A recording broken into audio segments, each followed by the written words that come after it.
यहां तो यही कहा गया था कि अतुल सावे को जिताने के लिए इम्तियाज जलील सबसे कमजोर कैंडिडेट डालने वाला है। मैं हूं वो कमजोर कैंडिडेट, सबसे कमजोर कैंडिडेट। बोले सेटिंग हो गई उसकी, वो कमजोर कैंडिडेट डालने वाला है।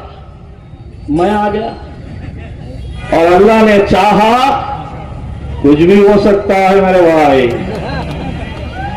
अपन सिर्फ एमएलए नहीं बनने वाले थे, अल्लाह ने चाहा तो बनेंगे। डेरा का लाल बत्ती तो बात होगी,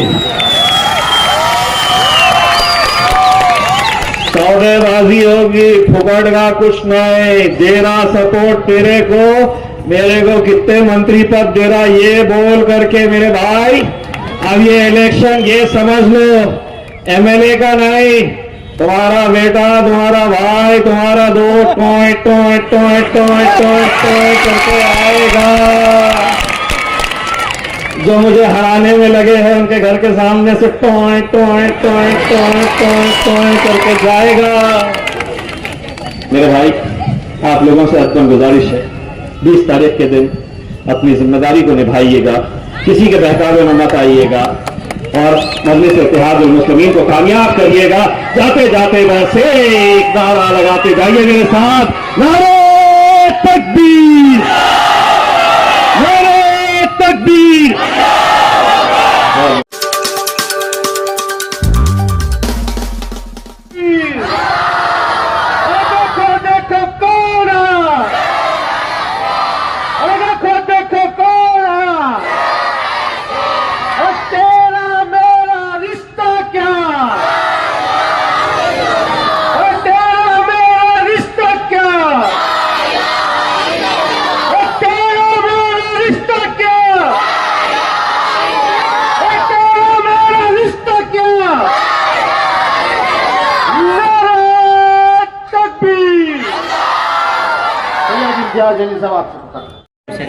हमें देखकर वो बहुत कुछ सीखते थे।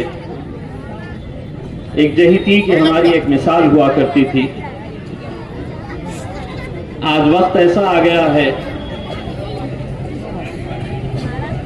कि मराठा समाज का एक लीडर अपने समाज के पूरे उम्मीदवारों को आदेश देता है कि तुम बैठ जाओ,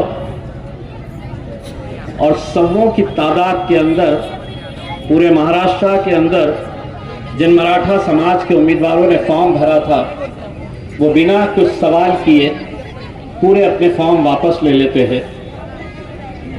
अब हम सीखे तो किससे सीखे कि सेंट्रल के अंदर शिवसेना के 2 उम्मीदवार आपस में लड़ रहे, आपस में एक दूसरे के कट्टर दुश्मन, सियासी रंजिश, लेकिन एक पीछे हट जाता है ये कहकर कि अगर हम दोनों लड़ लेंगे तो मजलिस आ जाएगी, 2014 दोहराया जाएगा और वो अपनी आमदारगी की कुर्सी की कुर्बानी दे देता है, सिर्फ इस डर, इस खौफ से कि कहीं मजलिस ना आ जाए। एक हम है कि हमें हराने के लिए गैरों से ज्यादा अपने लगे हुए हैं। 28 उम्मीदवार मुसलमानों के खड़े किए गए, उन 28 में से 10 तो बैठ गए, 15 अब भी बाकी है। 2 या 3 के फॉर्म्स रिजेक्ट हो गए थे। अब आप सोचिए कि ये खुद खड़े हुए हैं या इन्हें किसी को हराने के लिए खड़ा किया गया है। बहुत ज्यादा दिमाग लड़ाने की जरूरत नहीं है। मैं हमेशा ये बात कहते हुए आया हूं कि इस मुल्क से मुसलमानों की क़यादत खत्म हुई है तो उसके लिए गैरों से ज्यादा कुछ अपने ही लोग जिम्मेदार हैं। आज 15 उम्मीदवार मुसलमानों के अपने अपने गली में, अपने अपने महल्लों में घूम रहे हैं ये अच्छी तरह से जानते हुए कि इलेक्शन हम जीतने वाले नहीं है, लेकिन कल खुदा ना करे अगर ये 15 उम्मीदवार अगर 100 वोट भी एक ने लिया और अगर जीत और हार का फासला 1,500 वोट का रहा, तो आप सोचिए आज से 5 महीने पहले जब लोकसभा का नतीजा आ रहा था, न जाने कितने ऐसे लोग थे जो उस वक्त मस्जिद में सजदे में अल्लाह से दुआ कर रहे थे कि या अल्लाह, ये महाराष्ट्र की एकलौती एक मुस्लिम सीट है, उसे तू किसी तरह से निकाल दे। एक रात पहले इबादत में हमारी माएं और बहनें बैठी हुई थी। कितनी ऐसी अनजान माएं और बहनों को मैं जानता हूं जो मेरे लिए रोजे रख रही थी, हमारी कामयाबी के लिए दुआएं कर रही थी। नतीजा आया, अल्लाह की मर्जी, उसके बगैर पत्ता भी नहीं हिलता है। कहीं ना कहीं अल्लाह की कुछ मसलहत रही होगी। हो सकता है कि यहां गिराकर कहीं और उठाना होगा। इसीलिए वहां पर जब नाकामियां हुई तो लोग समझे अब मजलिस यहां से खत्म हो गई है। कुछ लोग खुश हो रहे थे, जो लोग हमारे मोहल्लों में, हमारी होटलों में, हमारे घरों तक आ रहे थे ये कहने के लिए कि हमें यहां पर शिवसेना को इस वजह से वोट देना है ताकि वहां पर नरेंद्र मोदी जीत कर ना आए, नरेंद्र मोदी की हुकूमत ना बने। ऐसे न जाने कितने लोग आपसे मिले होंगे, आपको समझाने की कोशिश किए होंगे। नतीजा क्या हुआ? नरेंद्र मोदी वहां पर आ गया, लेकिन यहां पर आपका भाई, आपका बेटा, आपका दोस्त हार गया। क्या हासिल किए हमने? आखिर हमने इसमें हासिल क्या किए? जिसकी हुकूमत बननी थी बन गई, लेकिन आज उस ऐवान के अंदर मेरे कायद बैरिस्टर असदुद्दीन अवैसी साहब जब अकेले बैठते हैं तो मैं उन्हें जितना अकेला महसूस करता हूं, असद साहब हर रोज उस कमी को महसूस करते हैं जो 5 साल हम दोनों ने इस कौम की आवाज को वहां पर बुलंद आवाज के अंदर, नरेंद्र मोदी हो, अमित शाह हो, हुकूमत हो, भारतीय जनता पार्टी की आंखों में आंखें डालकर सवाल करते रहे। कभी असद साहब करते रहे, कभी आपका ये बेटा इम्तियाज जलील नरेंद्र मोदी की आंखों में आंखें डालकर सवाल करता रहा। आज कहीं ना कहीं जब असद साहब ये कहते हैं कि मेरा बाजू इम्तियाज जलील मेरे साथ नहीं है, मुझे इसका बहुत अफसोस है। ये लोकसभा का इलेक्शन हुआ, मैंने असद साहब से कहा कि असद साहब, मैं वो खुशनसीब इंसान हूं जिसे मेरी शहर की आवाम ने 10 साल अपने कांधे पर बिठाकर रखा, अपने दिल में बसाया, मेरे लिए दुआएं करते थे। मैं अब आगे इलेक्शन नहीं लड़ना चाहता हूं। मैंने कहा असद भाई, बहुत लोग हैं, अच्छा काम करते हैं, उन्हें हम बढ़ाएंगे। मैं पूरे महाराष्ट्र का दौरा करके ज्यादा से ज्यादा सीटें चुनकर लेकर आऊंगा। लेकिन असद भाई सुनने के लिए तैयार नहीं थे। उन्होंने कहा कि इम्तियाज, किसी भी हालत के अंदर तुम्हें महाराष्ट्र की विधानसभा के अंदर जाना है। इसलिए जाना है कि वहां पर आज महाराष्ट्र में जो हालात है, भाजपा, एकनाथ शिंदे की शिवसेना, अजीत पवार की राष्ट्रवादी कांग्रेस, इससे बदतर क्या हालात हो सकते हैं मेरे भाइयों? इससे बदतर क्या हालात हो सकते हैं कि जिसको हम अपनी जिंदगी से ज्यादा, अपनी जान से भी ज्यादा अहमियत देते हैं, जो हमारे लिए सब कुछ है, हमारी पहचान, हमारी शिनाख्त, हमारा वजूद जिसकी वजह से है, आज खुले तौर पर हमारे नबी करीम सल्लल्लाहु अलैहि वसल्लम के खिलाफ खुलेआम गुस्ताखी होती है और पूरा महाराष्ट्र खामोश, कोई बोलने के लिए तैयार नहीं। ये बाहर जाइए आप, कोई बोलने के लिए तैयार नहीं। अल्हम्दुलिल्लाह हम एक आवाज लगाते हैं। लोगों को हाथ जोड़कर मैंने कहा, तमाम सियासी पार्टियों को, किसी का झंडा नहीं रहेगा, किसी का मफलर नहीं रहेगा, कोई पार्टी का बैनर नहीं रहेगा। मैं तुमसे हाथ जोड़ता हूं, कांग्रेस के मुसलमानों, राष्ट्रवादी के मुसलमानों, शिवसेना के मुसलमानों, एक बार बहैसियत मुसलमान इस मुद्दे के ऊपर एक प्लेटफॉर्म के ऊपर आ जाओ। बड़े अफसोस के साथ मेरे भाई, बड़े अफसोस के साथ, जब अजीम और शान रैली मुंबई की तरफ निकली तो इस शहर के हमारे कुछ लोग इस इंतजार में थे कि रैली को कहां पर रोका जा रहा है, ताकि इम्तियाज जलील को नीचा दिखाया जा सके, कहां इन्हें गिरफ्तार किया जाता है, कहां इन्हें हिरासत में लिया जाता है। इंतजार कर रहे थे।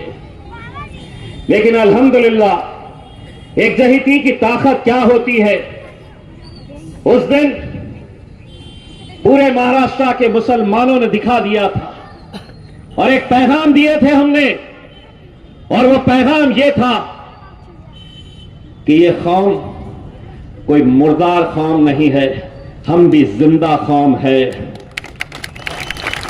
हम भी जिंदा है, हम भी मैदान में उतर सकते हैं, जमहूरियत के अंदर पुरअमन तरीके से हम भी अपना एहतजाज दर्ज करा सकते हैं। मेरे भाइयों, क्या होगा, कैसी कैफियत थी आपकी वो दिन जब नतीजा निकला था लोकसभा का। मैं आज भी सोचता हूं तो मेरे आंख पे कांटे आते हैं। मैंने ऐसे ऐसे नौजवानों को बिलक बिलक कर रोते हुए मेरे घर के सामने देखा। मैंने ऐसे बुजुर्गों को मेरे घर के गेट के पास खड़े रहकर थरथरा रहे, आंख से आंसू टपक रहा, दुआएं कर रहे थे, नहीं हुआ। लेकिन इतना होने के बावजूद भी क्या आज भी हम उन साजिशों को नहीं समझेंगे जो आज हमारे शहर में हो रही है। एक पार्टी मराठा समाज का कैंडिडेट डिक्लेयर करती है, एक महीना पहले इम्तियाज जलील का जैसा ही नाम आता है, उस मराठा कैंडिडेट को हटाकर एक मुसलमान कैंडिडेट को डाल दिया जाता है। क्या मकसद है, क्या मंशा है? सिर्फ हमारी क़यादत को खत्म करना। कितने सीटें लड़ रही है मजलिस? कितने ऐसे लोग हैं जो आपको ये कहे होंगे, बार बार कहते होंगे, ये मीडिया वाले हमसे कहते होंगे, आप तो भारतीय जनता पार्टी की बी टीम है। कितने बार हमने ऐसे सवाल सुने हैं। 288 सीटें हैं महाराष्ट्र के अंदर विधानसभा की, 288 सीट्स, 288। मजलिस कितनी सीटें लड़ रही है? पूरे महाराष्ट्र में महज 16 सीटें लड़ रही है। ज्यादा लड़ो तो परेशानी, इतने को लड़ रहे। इन्होंने लड़े तो उसको फायदा होता। अब 16 लड़े, देखे इम्तियाज जलील ने कुछ तो कर लिया। 16 कहीं को लड़ाया, इतने कम क्यों लड़ाया? ये सवाल भी आज उठाया जा रहा है। हमने ये तय किया, असद साहब ने, अकबरुद्दीन अवैसी साहब ने, मजलिस के जिम्मेदारों ने, कि हम वो सीटों के ऊपर लड़ेंगे जहां पर हम मजबूत है पूरी ताकत के साथ, जहां मजबूत उम्मीदवार है। यहां तो यही कहा गया था कि अतुल सावे को जिताने के लिए इम्तियाज जलील सबसे कमजोर कैंडिडेट डालने वाला है। मैं हूं वो कमजोर कैंडिडेट। सुने थे ना, सबसे कमजोर कैंडिडेट। बोले सेटिंग हो गई उसकी, वो कमजोर कैंडिडेट डालने वाला है। मैं आ गया। अब मैं कितना कमजोर हूं, आप मुझे कितनी ताकत देते हैं, यह अल्हम्दुलिल्लाह 20 तारीख के दिन पता चलेगा। लेकिन मेरे भाइयों, आज जो हालात है उसको समझने की जरूरत है। कौन है जो पैसा देकर इन उम्मीदवारों को खड़ा किया है? उस शख्स का नाम है अतुल सावे। पार्टी का नाम है भारतीय जनता पार्टी। उसे समझ में आया कि मुसलमानों के अंदर कौन सी बड़ी बात है। कोई 50,000 लेगा, कोई 1 लाख लेगा, कोई 2 लाख लेगा, 20-25 तो हम ऐसे ही खड़े कर देंगे। खड़े कर दिए। अब हमारी ये जिम्मेदारी है, हम ये इलेक्शन कैसा लड़ना चाहते हैं। दोस्तों, हरसूल में मजलिस का एक चाहने वाला, उसका छोटा सा एक बच्चा लोकसभा के इलेक्शन का एक रात पहले छोटी सी पैकेट में हरा रंग लगाया। पैकेट में हरा रंग, छोटा सा मजलिस का झंडा रात में सोते वक्त तकिए के नीचे रखकर सोया और मां से कहा कि सुबह मुझे ये रंग खेलना है क्योंकि इम्तियाज जलील जीतने वाले हैं। सोचिए उस बच्चे की कैफियत क्या थी जब उसको यह पता चला कि हम हार गए हैं करके। आज कैसे कैसे इल्जाम लगाए जा रहे हैं, कैसी कैसी बातें की जा रही है। हम नहीं कहेंगे, किसी का कोई जवाब नहीं देंगे। आपको जो कहना है आप कह लीजिएगा। इंशाअल्लाह मेरे शहर की आवाम 20 तारीख के दिन जवाब देगी और 23 तारीख के दिन जश्न मनाएगी।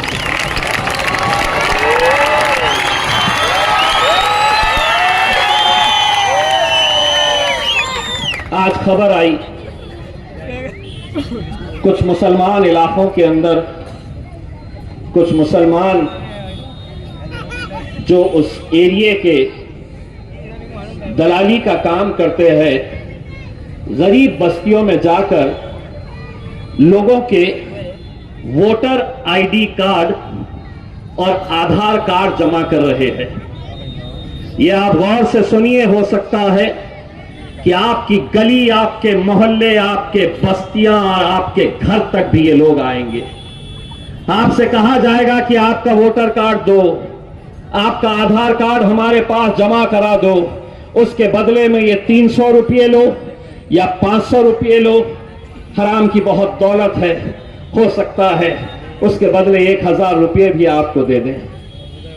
लोकसभा के अंदर ये सारे खेल खेले गए थे। भारतीय जनता पार्टी, एकनाथ शिंदे के लोगों ने मुसलमानों की बस्तियों में जाकर इलेक्शन से पहले गरीब बस्तियों में वोटर आईडी कार्ड लिए, आधार कार्ड लिए, पैसा उन्हें दिए, रात में इंक लगा दिए, वोट हो गया आपका।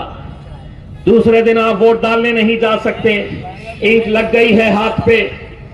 पैसा आपको मिल गया है। मेरे नौजवानों, ये तुम्हारी जिम्मेदारी है, तुम्हें चौकन्ना रहना है। ये खत्म की रात से पहले की जो रातें होगी, ये सारे हथकंडे अपनाए जाएंगे, ये सारी साजिशें खेली जाएगी, सारे खेल खेले जाएंगे कि इनका वोट कैसा खरीदा जा सकता है, इनके वोटिंग का परसेंटेज कैसा कम किया जा सकता है। आप लोगों की जिम्मेदारी है। 5 साल में एक ही बार वक्त आता है जहां पर हम अपनी जिम्मेदारी अगर बखूबी अगर हम निभाते हैं तो हम अपनी आवाज ऐवानों तक पहुंचाने का काम कर सकते हैं। दोस्तों, बदले में हमें क्या मिलता है? तो गाजापुर मिलता है, कोल्हापुर के पास, जहां मुसलमानों के घरों में घुस घुस कर मारा गया, उनकी जायदादें लूटी गई। एक घर में बच्ची की शादी थी, उसका जेवर लेकर चले गए। अभी की बात कर रहा हूं। विधान परिषद का जब 12 सीटें भरने का वक्त आया, एक भी लायक मुसलमान नजर नहीं आया कि जिसको विधान परिषद के अंदर हम भेज सकते थे। आज महाराष्ट्र की विधान परिषद के अंदर कितने मुस्लिम नुमाइंदे हैं आपके जानते हैं आप? कितने हैं? 0, 0, एक भी नहीं है लाया जिसको वहां पर बिठा सके। लोकसभा के वक्त एक को टिकट नहीं दिया गया, एक को। पूरे महाराष्ट्र से आज आपकी नुमाइंदगी लोकसभा के अंदर खत्म हो चुकी है।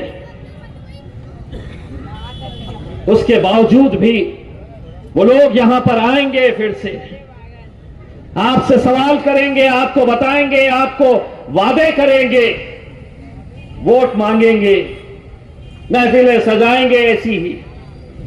मेरे भाई, 20 तारीख के लिए अब महज चंद दिन बचे हुए हैं।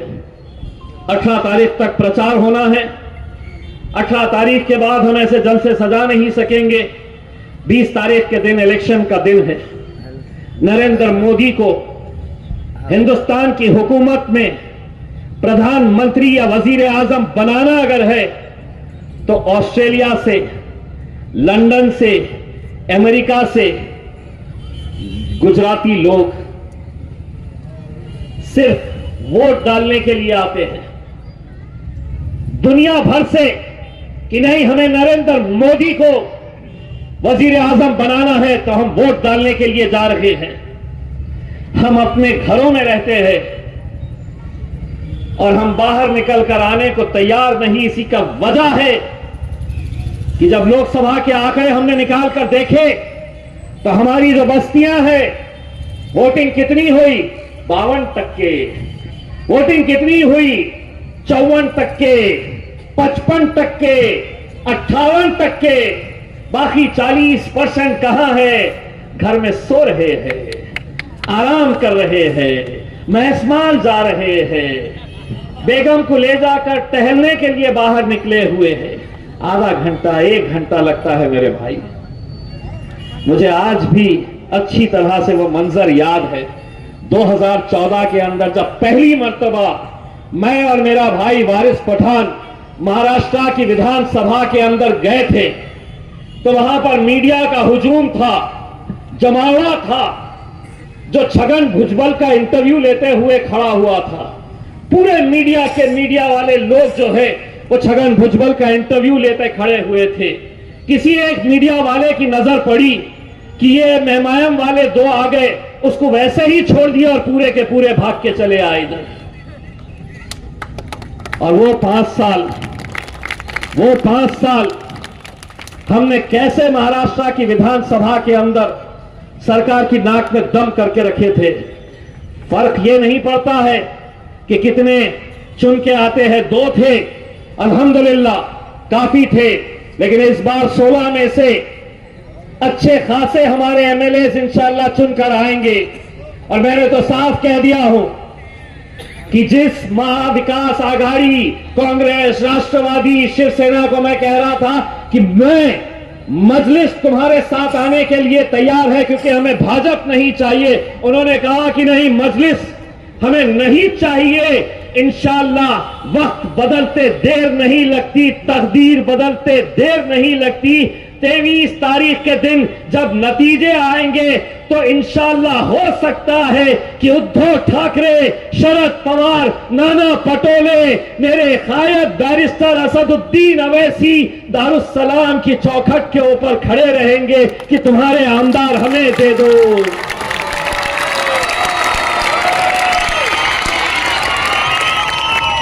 तुम्हारे एमएलए हमें दे दो, हमें हुकूमत बनानी है। और अल्लाह ने चाहा, कुछ भी हो सकता है मेरे भाई। अपन सिर्फ एमएलए नहीं बनने वाले, फिर अल्लाह ने चाहा तो बनेंगे डेरा का लाल बत्ती, तो बात होगी। सौदेबाजी होगी, फुकट का कुछ नहीं। डेरा सपोर्ट तेरे को, मेरे को कितने मंत्री पद दे रहा ये बोल करके मेरे भाई, अब ये इलेक्शन ये समझ लो एमएलए का नहीं, तुम्हारा बेटा, तुम्हारा भाई, तुम्हारा दो toy toy toy toy toy toy करके आएगा। जो मुझे हराने में लगे हैं उनके घर के सामने से toy toy toy toy toy toy करके जाएगा। मेरे भाई, आप लोगों से अदबन गुजारिश है, 20 तारीख के दिन अपनी जिम्मेदारी को निभाइएगा, किसी के बहकावे में मत आइएगा और मजलिस इत्तेहादुल मुस्लिमीन को कामयाब करिएगा। जाते जाते बस एक नारा लगाते जाइए मेरे साथ, नारे तकबीर, नारे तकबीर।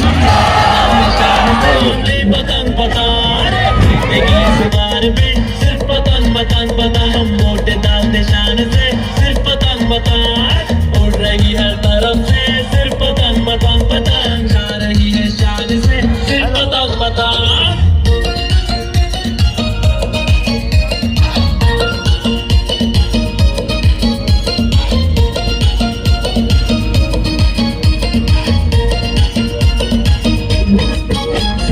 बड़े लिखे लीडर अपने असर वैसी, इनके सामने सबकी बोलती बंद हो जाती। ये हैदराबाद के बच्चों के इंस्पिरेशन है,